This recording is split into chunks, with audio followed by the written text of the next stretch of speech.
You can always tell who's a tourist in downtown Chicago. They're the ones looking up and saying, "Hey Ma, look at all the skyscrapers." They're also the ones taking a lot of selfies. But who can blame them? Chicago is one of the most photogenic cities in the world. And there's a lot of things you can take pictures of yourself with, like the Wrigley Building, the sign in front of the Chicago Theater, and that big silver statue shaped like something that gives you gas.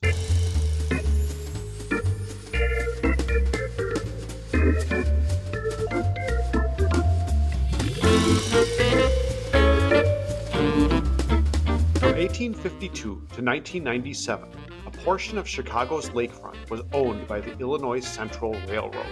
Not that there's anything wrong with that. Not that there's anything wrong with that. No, of course not. The railroads, after all, were partially responsible for making Chicago the metropolis it is today.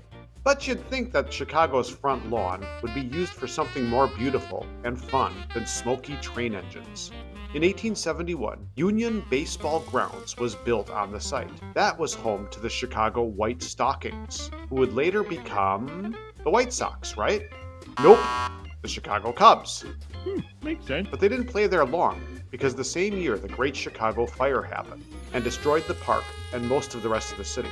Anyway, in 1997, the city of Chicago got airspace rights over the railroad tracks, which means they owned the space above the railroad tracks. The space in the air. Get it? Airspace?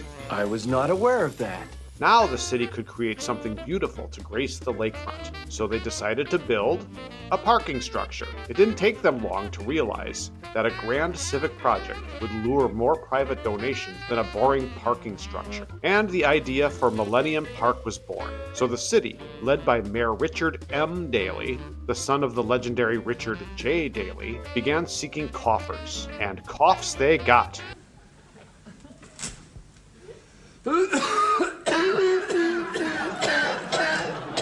The Pritzker family donated $15 million for a pavilion designed by Frank Gehry. British Petroleum fueled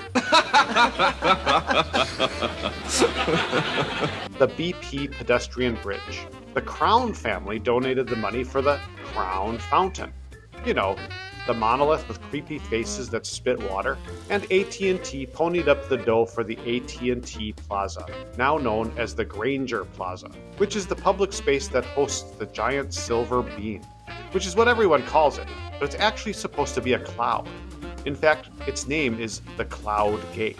Millennium Park certainly beautifies Chicago's front lawn, way more than railroad tracks. And its attraction is obvious based on all the tourists who visit it, who you can tell are tourists because they're yelling, "Hey Ma, look at the shiny silver bean!"